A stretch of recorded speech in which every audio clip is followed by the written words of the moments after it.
Hey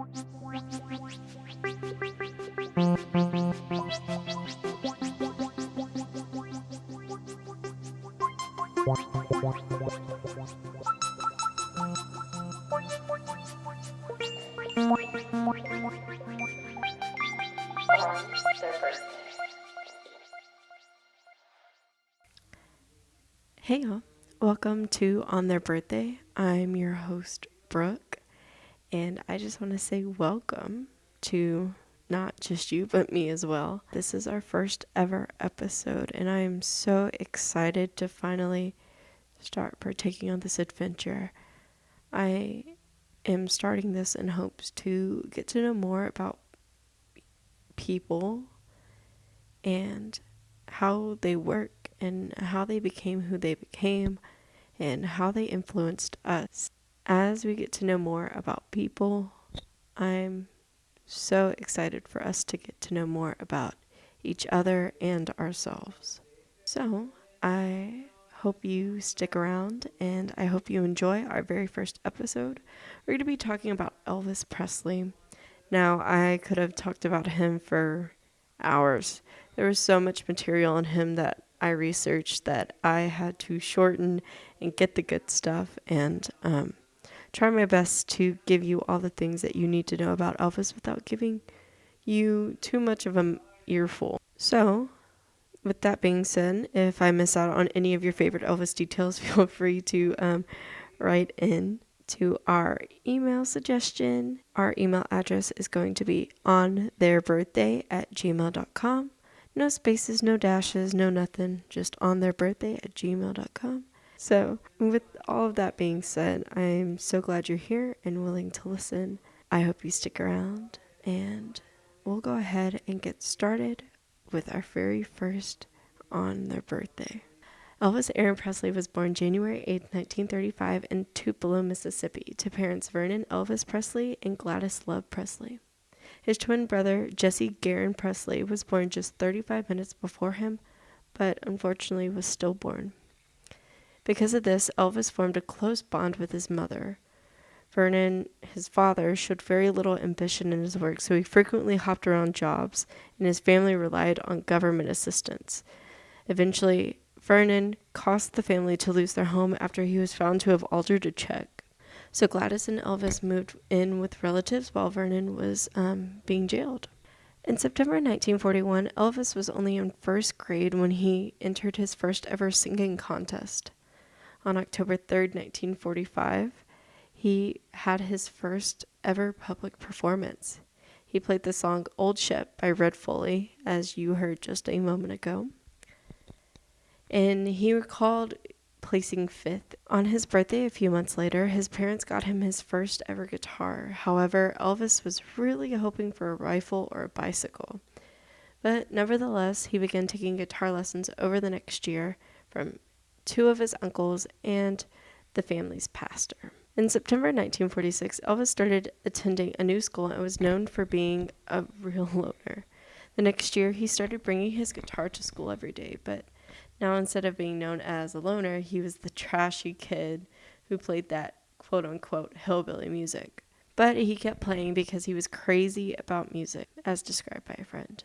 In November of 1948, the Presleys moved to Memphis, Tennessee, and while attending Elsie Humes High School, his music teacher, after giving Elvis a C, told him that he had no aptitude for singing.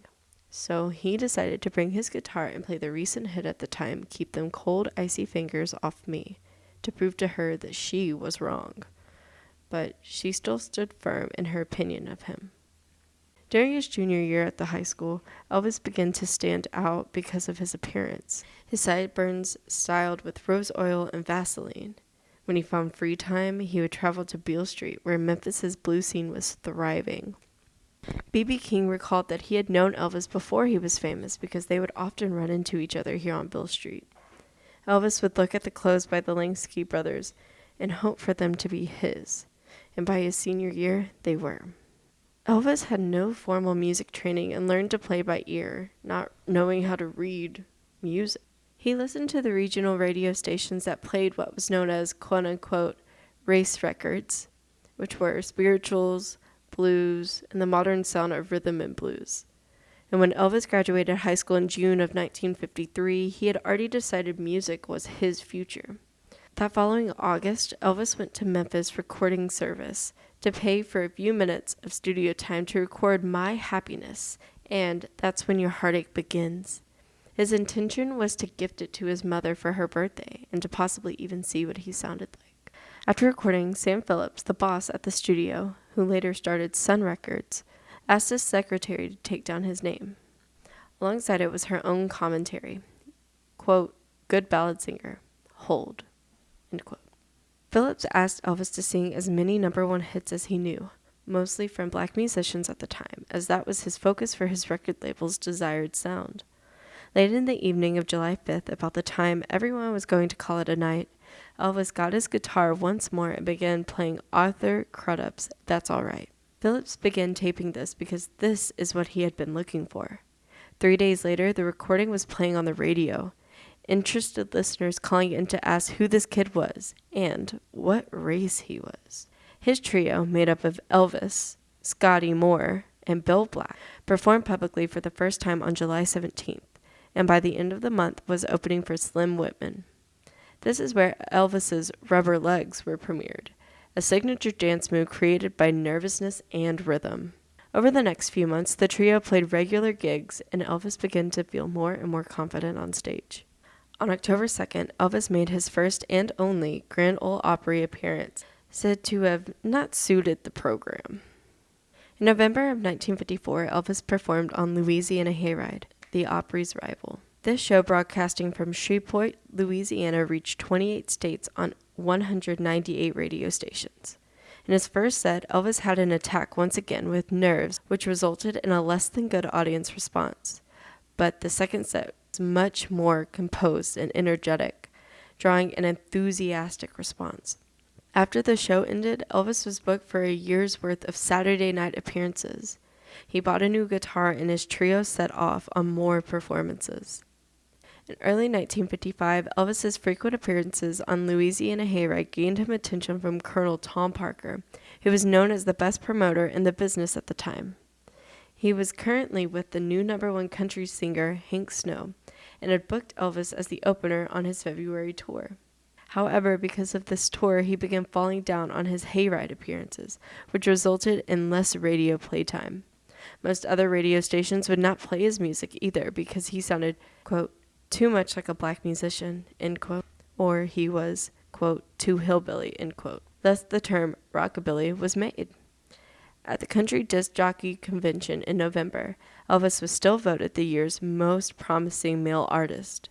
But despite this award, Elvis found it hard to find a record company willing to sign him. Finally, Parker and Phillips got a deal with RCA Victor to buy out his contract with Sun Records. Because Elvis was only 20 at the time, he was still considered a minor, so his father signed the contract for him. RCA Victor began heavily promoting its new artist, and by the end of the year had reissued many of Elvis's old Sun records. On January 10, 1956, Elvis made his first recordings for RCA Victor. The single Heartbreak Hotel was released on January 27th.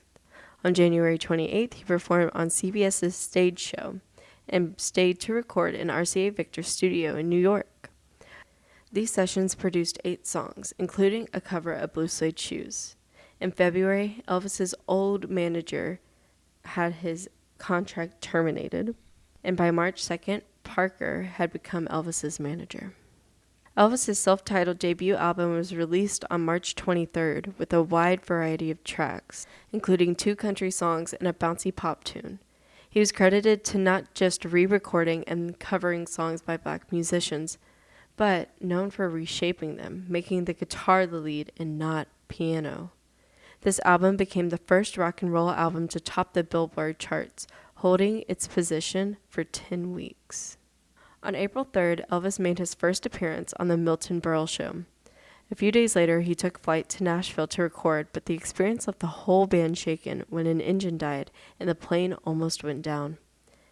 In late April, Elvis began a 2-week residency on the Las Vegas Strip. The show received poor reviews by conservative middle-aged guests. During this time, Elvis began pursuing his acting career and signed a 7-year contract with Paramount Pictures. After his residency, Elvis traveled to the Midwest for a tour and stopped at a show with Freddie Bell and the Bell Boys in Vegas, and was inspired by the cover of Big Mama Thornton's Hound Dog, and made it his new closing number. His second appearance on the Milton Berle show was on June 5th, and during the performance of Hound Dog, he halted it to slow it down. He waved his arms slowly with grinding and energetic body movements. This gained him the nickname Elvis the Pelvis, a nickname he called, quote, one of the most childish expressions I have ever heard coming from an adult, end quote. The audiences at Elvis's live show became increasingly fevered. At his 2 shows in September, at the Mississippi Alabama Fair and Dairy Show, they had to call in 50 National Guards to make sure that the crowd could stay controlled. His second album was released in October and once again climbed to the top of the Billboard charts. His first motion picture released on November 21st, originally called The Reno Brothers, but changed to Love Me Tender when the song had hit the charts earlier that same month. In the film, 4 musical numbers were added to take advantage of who Elvis was.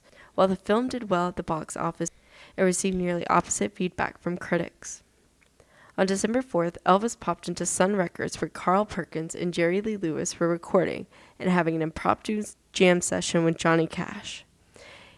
Even though Phillips no longer had the right to Elvis's music after he left, he made sure to record that moment, known as the $1 Million Quartet, when it was released 25 years later. Elvis's year ended up with a whopping $22 million from merchandise earnings on top of record sales, and more songs in the top 100 than any artist since records were first charted. His first year at RCA Victor accounted for more than 50% of the label's sales. Each of the 3 singles Elvis released in the first half of 1957 went to number 1. Some like Too Much, All Shook Up, and Let Me Be Your Teddy Bear. He was quickly becoming popular around the world, even to people who did not yet hear his music. Between filming and recording, Elvis, at only 22 years old, bought an 18-room mansion, which he named Graceland. He did this on March 19, 1957, and it was for himself and his parents. During this time, he recorded the soundtrack to his second film and his 3rd straight number 1 album. Then he released a Christmas album, and you guessed it, it became his 4th number 1 album, becoming the best-selling Christmas album in the United States. On March 24, 1958, Elvis was drafted into the United States Army. After much media attention, he announced that he was going to be treated differently than anyone else. Between March 28th and September 15th, he completed basic training. And on a brief break in June, he went to record 5 songs in Nashville. In early August, his mother was diagnosed with hepatitis and was quickly getting worse. Because of this, Elvis was granted emergency leave and visited her on August 12th, and just 2 days later, she died of heart failure. This absolutely devastated Elvis, as their relationship remained extremely close. Possibly a little too close, but that's a story for another time. But, for example, they would use baby talk with each other, and Elvis would address his mother with pet names. Anyways, back to it. On October 1st, 1958, he was assigned to be an armor intelligence specialist, and on November 27th, he was promoted to private first class. Then on June 1st, only 8 months since his first assignment, he was promoted to specialist 4th class. During this time, Elvis was introduced to amphetamines by another soldier on the premise of energy, strength, and weight loss. During his placement in Germany, he met a 14-year-old girl named Priscilla Beaulieu. They would eventually get married after a 7.5-year courtship. Priscilla later said that he was worried about his 2-year spell as a GI and how it would affect his career. He wanted to perform when he could during his assignments, but Colonel Parker said it would be better for his popular respect and that he should serve as a regular soldier. But despite this, he still managed to get 10 top 40 hits. He was promoted to sergeant on February 11, 1960. Elvis returned to the United States on March 2, 1960, after an honorable discharge. A Nashville session shortly after his return yielded 2 of his best-selling singles, It's Now or Never and Are You Lonesome Tonight? and the album released just a few days after recording, reaching number 2 on the charts. G.I. Blues, a soundtrack album to Elvis's first film upon his return, reached number 1 in October. His first gospel album, His Hand in Mine, followed just 2 months later, reaching number 13 on the U.S. charts and number 3 on the UK charts. The following March, a 12-hour session nearly completed Elvis's next studio album, Something for Everybody. It quickly became his 6th number 1 album. On March 25th, Elvis performed his last benefit concert for 7 years at Pearl Harbor in Hawaii. Elvis was being pushed by Colonel Tom Parker to stick to the Hollywood formula of films, but Elvis wanted to pursue higher roles. However, the films Flaming Star and Wild in the Country were too dramatic to be a success, so Elvis decided to follow the formula. He went on to make 27 films during the 1960s. While many of those films were not very good, they still managed to make a profit. 15 out of the 27 films were accompanied by soundtracks, and as time went on, the soundtracks were getting, quote, progressively worse. In the first half of the decade, 3 of these soundtrack albums reached number 1 on the pop charts, some of these songs being universally known, such as Can't Help Falling in Love, Return to Cinder, Viva Las Vegas, and Crying in the Chapel. During this time, Elvis released non-film albums as well. His second gospel album, How Great Thou Art, won him his 2nd Grammy Award for Best Sacred Performance. Around this time, Elvis proposed to Priscilla, and they married on May 1st, 1967, in Las Vegas. Lisa Marie Presley was born on February 1st, 1968. She was Elvis's only child, and at the time she was born, he was deeply unhappy with his career. Between January 1967 and May 1968, only 2 out of the 8 singles he had released touched the top 40, and none of them were higher than 28. His following soundtrack album, Speedway, would rank at number 82 on the Billboard charts. Parker began to think about a shift back to TV appearances for Elvis and recorded the infamous 68 comeback special in June, and it premiered on December 3rd, 1968. Viewers in a small audience in studio saw Elvis in tight black leather, singing and playing guitar, very reminiscent on his early days. This was his first live performance since 1961. However, Parker had intended this to be a Christmas special, and with the help of Steve Binder, the director and co-producer, Elvis performed songs that he wanted. That show was the highest rated that season for NBC and captured 42% of the total viewing audience. After the success of the comeback special, Elvis went to record at the American Sound Studio, which resulted in the acclaimed From Elvis in Memphis album. It released in June 1969 and was his first non-secular and non-soundtrack album in 8 years. Some singles from the album included In the Ghetto, Bossa Nova Baby, Don't Cry Daddy, Kentucky Rain, and Suspicious Minds. In May the following year, a new hotel in Las Vegas, International Hotel, had announced that it had booked Elvis to perform 57 shows in just 4 weeks, beginning at the end of July. Elvis's band, who had been with him, declined the offer to join, so he put together a new top-notch accompaniment. Elvis took to the stage without an introduction, and it wasn't needed. The audience gave him a standing ovation before he even sang a single note. The next day, after a successful first performance, Parker's negotiations with the owner of the hotel resulted in a $1 million a year, 5-year contract where Elvis was required to play each February and August. He returned to the International Hotel in early 1970 for the first of the year's 2-month-long engagement, performing 2 shows every night. Metro-Goldwyn-Mayer filmed a rehearsal and concert at the International in August for a documentary titled Elvis, That's the Way It Is. In this, he was performing in a jumpsuit, which would later become his trademark look. After the end of his international engagement on September 7th, he went on a week-long concert tour in the South and a week-long tour of the West Coast in November. On December 21st, 1970, Elvis attended a meeting with President Richard Nixon where he expressed his patriotism. He even discussed how he believed that he could reach out to the hippies to combat the drug culture. But Nixon found the encounter awkward and told Elvis that he could send a message to young people that was positive. Elvis continued to release studio albums that were not linked to films, including a Christmas album. His gospel album, He Touched Me, released in April 1972 and earned him his second Grammy Award for Best Inspirational Performance. After going on a 14-day tour, Burning Love was released, and it would be his last top 10 single on the U.S. pop chart. Elvis and Priscilla were becoming increasingly distant as time went on. In 1971, he had an affair with Joyce Bova, but he had mentioned that he wanted her to move into Graceland and that he was going to leave Priscilla. Finally, on February 23, 1972, Elvis and Priscilla separated. Priscilla disclosed her relationship with Mike Stone, a karate instructor that Elvis had actually recommended to her. 5 months later, Linda Thompson, Elvis's new girlfriend, moved into Graceland with him. Him and Priscilla filed for divorce on August 18th. On January 14, 1973, Aloha from Hawaii aired live to audiences in Japan, South Korea, Thailand, the Philippines, Australia, and New Zealand, as well as to the U.S. servicemen across Southeast Asia. The next night, it was aired to 28 European countries, and in April, an extended version was aired in the U.S., where it won 57% of the TV audience. Elvis's stage costume became the most recognized example of his latter-day persona. Elvis's divorce was finalized on October 9, 1973.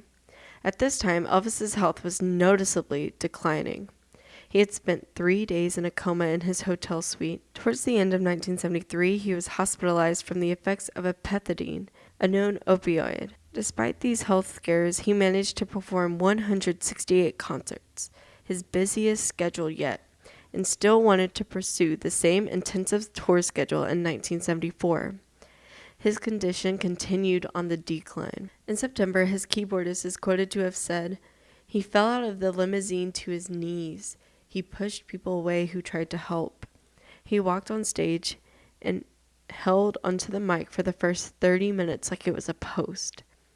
Everyone's looking at each other like, is the tour gonna happen?" He could barely get through the introduction, and it was so bad the words to the songs were barely intelligible. Elvis and Linda Thompson split in November of 1976, and he had a new girlfriend, Ginger Alden. On March 31st, 1977, Elvis canceled a performance due to not being able to get out of his hotel bed.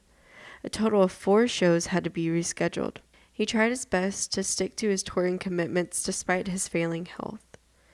Elvis's last single, Way Down, as heard just a moment ago, released on June 6, 1977. His final concert was held in Indianapolis on June 26, 1977.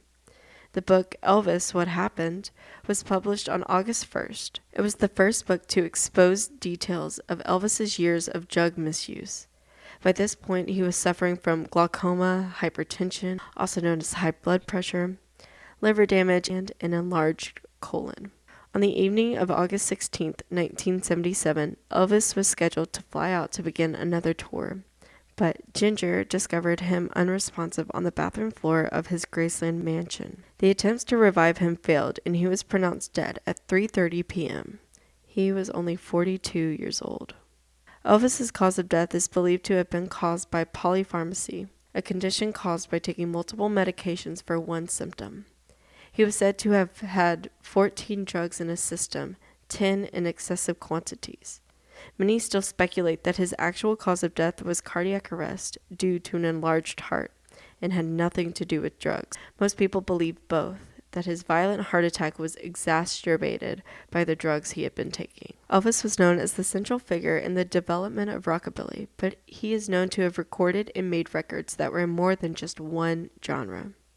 He is credited to have introduced the vocal stutter and had a wide range for his voice. His rise to fame had a huge effect on the broader scope of popular culture, and he was known for being a catalyst for rock and roll and was central to not just defining it as a musical genre, but also in making it a touchstone of youth culture and rebellious attitude. Because of its racially mixed origins, rock and roll's central position in the mainstream facilitated a new acceptance and appreciation of black culture. Little Richard is quoted, "He was an integrator.